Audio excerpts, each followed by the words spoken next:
And so today we continue with our celebration of Advent with the second Sunday of our Advent series for this year, which we are calling All is Calm, All is Bright. As we noted last Sunday, Advent is a time of expectation and one of preparation. The expectation is that of experiencing a rebirth, a reawakening of the Christ presence in us in new and more profound ways than ever before. And the preparation takes the form of our dedicating time each and every day in our personal spiritual practices, that no matter what is happening all around us, that we are at our core spiritual beings. We are spiritual beings. Our series this year, a year that has had so many ups and downs, so many experiences calling for changes and pivots from one day to the next. The series is one of finding that place of calm and seeing and at times being that light shining through even the darkest of days. And of course, we find and we see both when we put into action the opening words to how we define our core value of being spirit led. We turn within to spirit.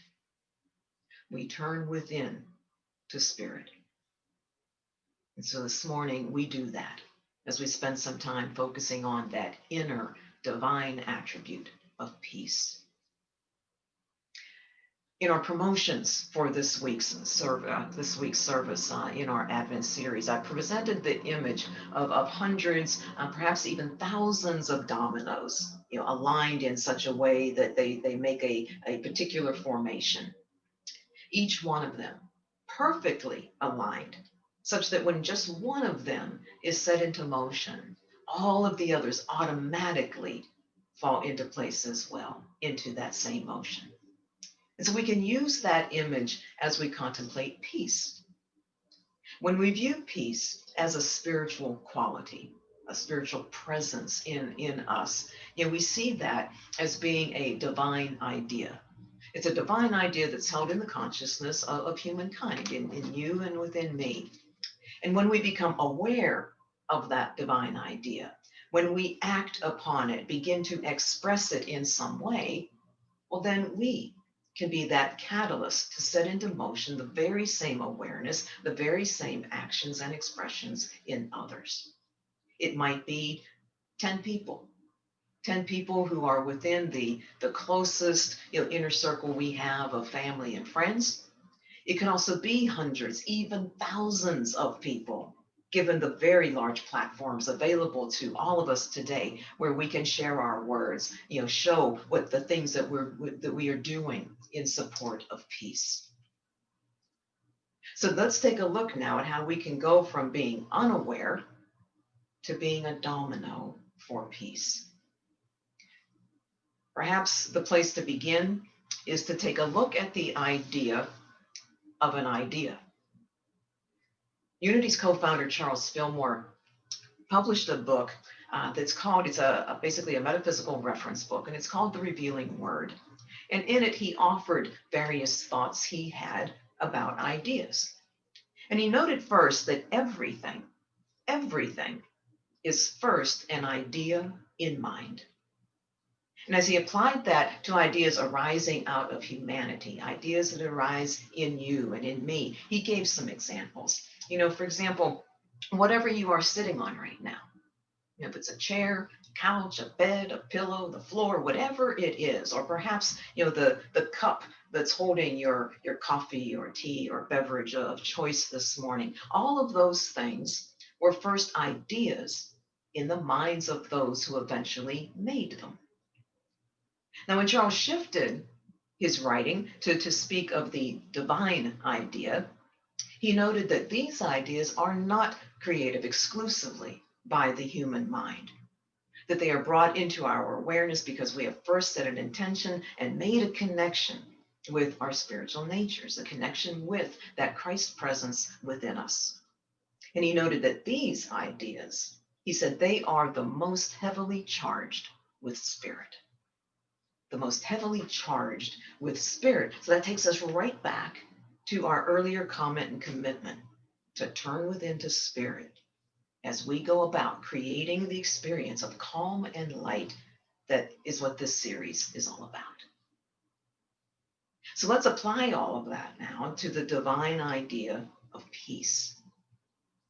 And to do so, let's just take a look at maybe how peace is typically defined.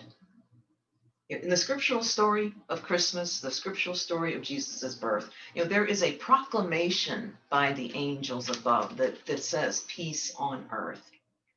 But it is in later chapters of the different gospel writings that emphasis is placed on how we must do something in order to realize that peace.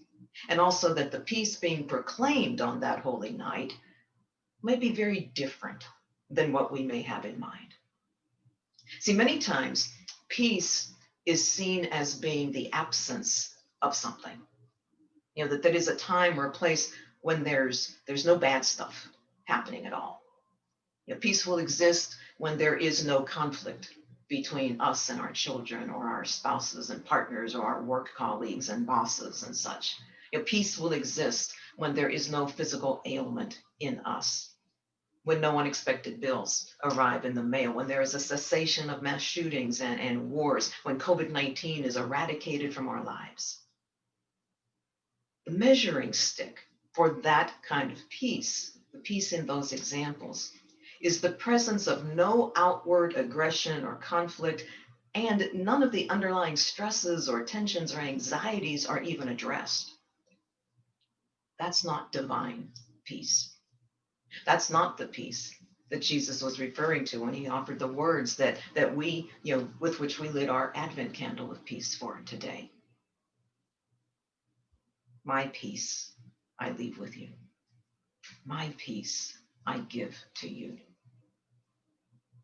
The peace measured by the absence of something out there in the outer is at best a respite, a temporary break, a temporary reprieve, even maybe a temporary escape. But to coin a phrase from the early years of the still running, Saturday Night Live TV program and the late Gilda Radner, when she portrayed her character, Rosanna Dana, what did she say? It's always something. It's always something. This past Monday evening, quite a chilly evening and even chillier overnight period, my brand new furnace stopped working. Maybe your dishwasher went on the fritz this week. Or maybe you came out of a store and saw that something or someone had put a dent in your car while it waited for you in the parking lot. There's these somethings. They're going to keep happening. They're going to happen. So we look instead for the peace proclaimed by the angels, the peace offered by Jesus, the peace that is deeper, a peace that is enduring. By establishing peace in our consciousness as a divine idea of spirit, it takes us to that place of helping us to remember, helping us to understand that peace is a state of mind.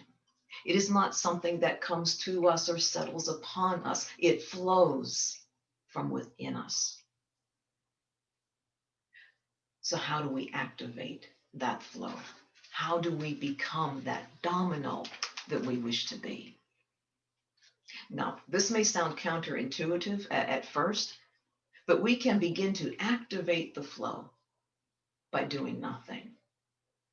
Nothing more, that is, than holding the prayerful space, the affirmation that peace on earth is already here.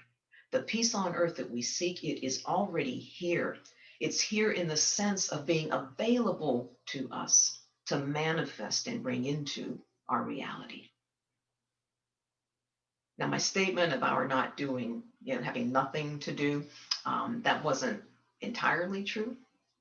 Because I think for most of us, I do believe that it does take some doing for us to be in that prayerful space, for us to be free and clear of any distractions, any resistances, anything that would stand in the way of our being able to truly affirm that peace is already here, right now, in this moment.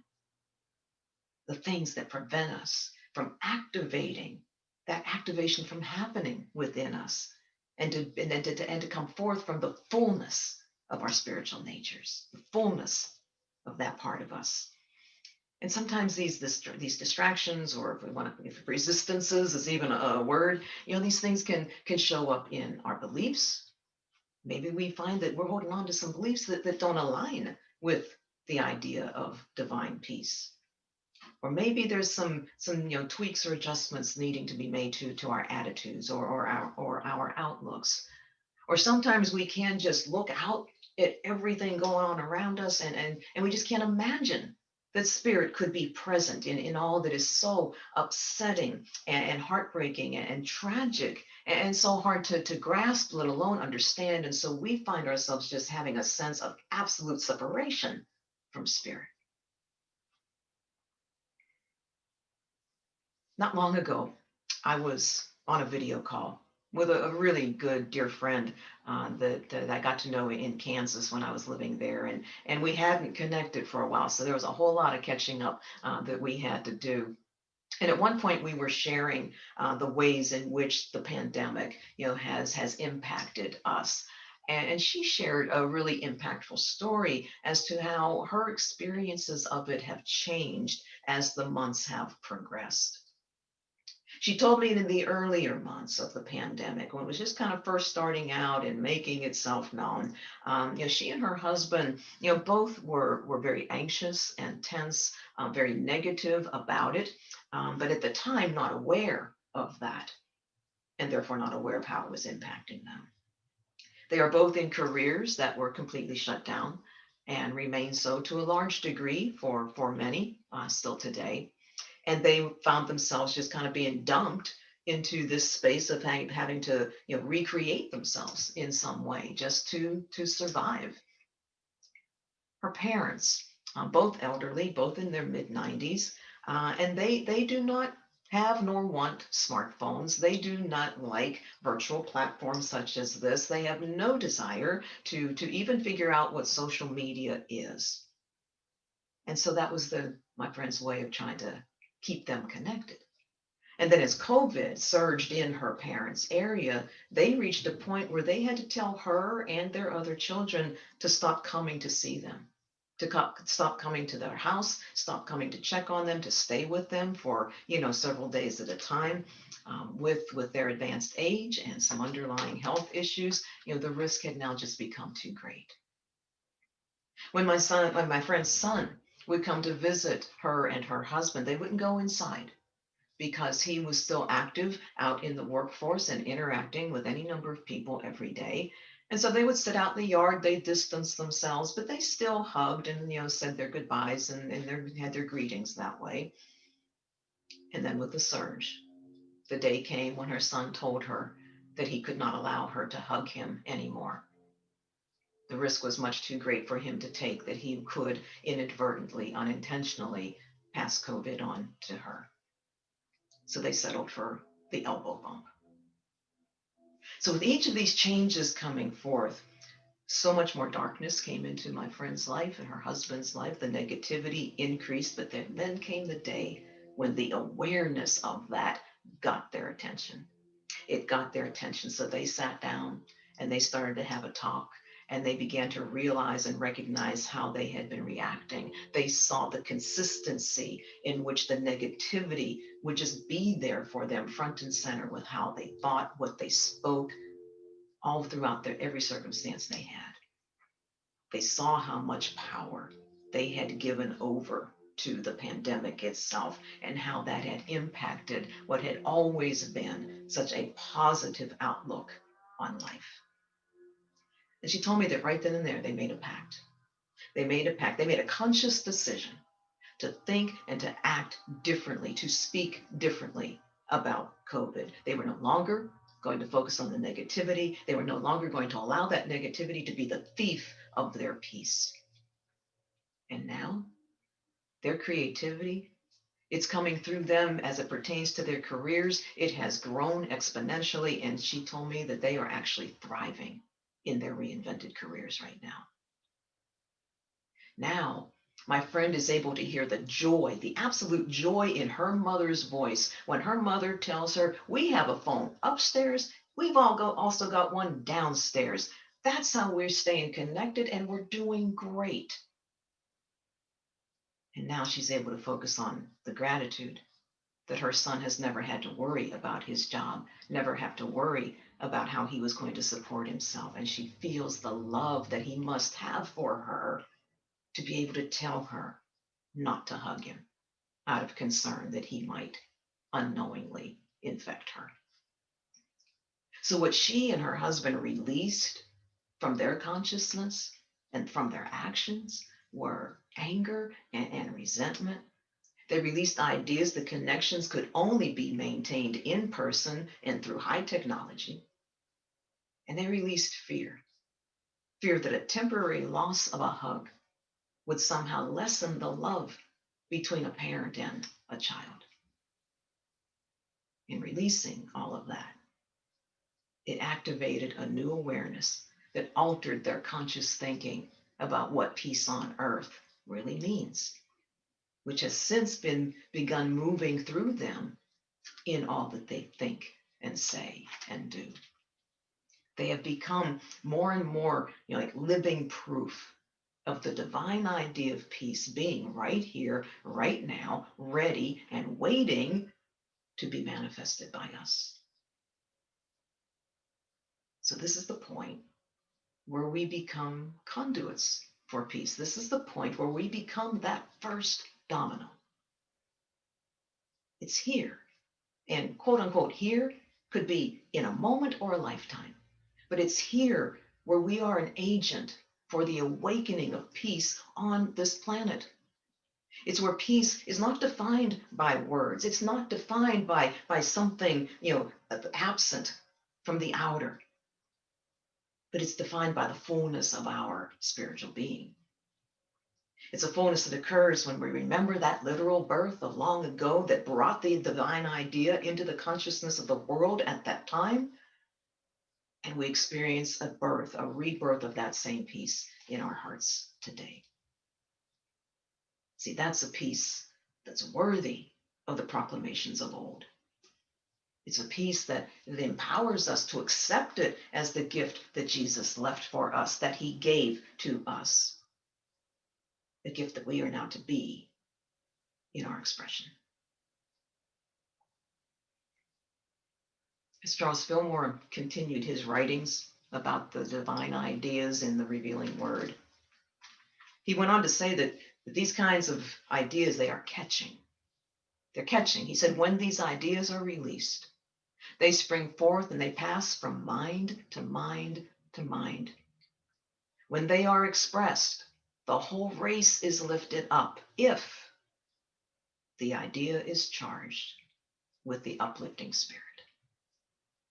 If that idea is charged with the uplifting spirit.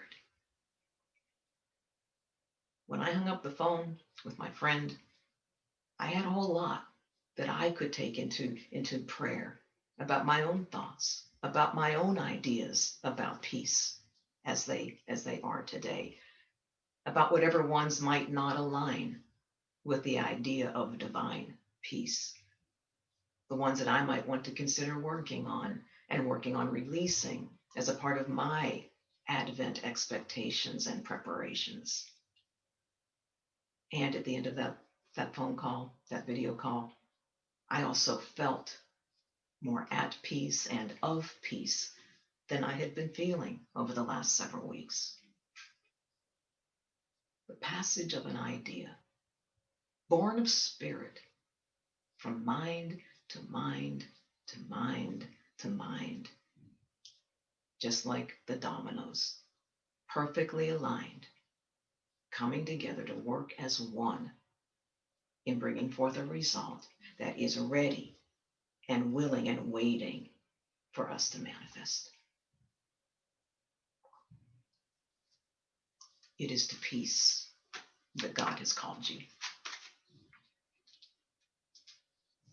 I know this may sound a bit strange, but when I spent time just contemplating those words, the thought that kept entering my mind was that of gift cards. I swear, I was sitting right here at this desk, typing up this lesson on Friday, And as those words, it is to peace that God has called you, as I sat with those words, all I got coming in was gift cards. And after a few minutes, I really got it. I got the why of that thought. Earlier I offered the example of how much the loss of the ability to hug her son had initially impacted my friend. Something that was taken away from her, looked different than what it had been. Just wasn't right. It was had a very negative impact on her at first. Now these are not her words, but I wonder if she had given too much power to the hug. Lost sight of the depth and the enduring nature of the relationship with her son that would always be present in her heart. So now let's think about gift cards. I've had or been involved, just hearing more than a few conversations over the course of my life where gift cards were at least one of the topics being discussed, and not everyone views gift cards in a positive light. For some, I've been told that they feel that gift cards are somewhat cold in nature, that they don't carry much warmth, at least not nearly as much as a quote unquote real present would or does. I've heard others make, some assumptions that the giver really didn't spend much time thinking about their gift. And then that assumption grows into the next one that says that they must not think much about the receiver of that gift. Now, I don't know where y'all stand on this topic, but I do know that we've been given a really cool opportunity to hold some very wonderful new ideas about gift cards this year. This week, in just a couple of days from now, we're going to be giving more than $1,500 in gift cards to the Women's Resource Center, and more specifically to a mom and her 4 children to whom we are offering our support this Christmas season. Now, I can see, so much warmth and love and compassion and kindness and gratitude when I look at these cards that will soon be leaving my possession. See, it's in the care and the love and the compassion that's being offered to everybody involved in this program this year to minimize the need for a whole bunch of people to be going out into indoor stores and buying up all kinds of gifts because of the high risk factor involved in going into closed spaces and stores like that, which we have been so accustomed to doing in the past. And what about the gratitude we can feel for an organization like the Script Gift Card Center? Grateful that no one even had to go out to get all the cards that we're going to give. Grateful that I could do that right here from the safety of my own home and only have to open up my front door for about 10 seconds to take the envelope from the UPS associate as we were both masked, his hand extending far enough with that package to reach my hand that it was extending to receive it. And so much joy in knowing the hopefully joy and pride and self-worth that this mom and her kids, I hope, will feel when they go out or go online and they pick out and they buy exactly what they want and what they need. The freedom that they will have to choose their favorite shade of blue pajamas or their favorite brand of shaving cream and razors, or that winter hat that's on their list that they will know beautifully matches the winter coat they already have. And I pray that having been in the darkness and in the tensions and in the violence of an abusive home, that the end and the enduring result activated and set into motion by gift cards, I hope that will be an experience of divine peace in their hearts this Christmas, and that peace being one that dominoes and dominoes and dominoes forward long after the holidays are over. It is the peace that God has called you. Listen closely this year,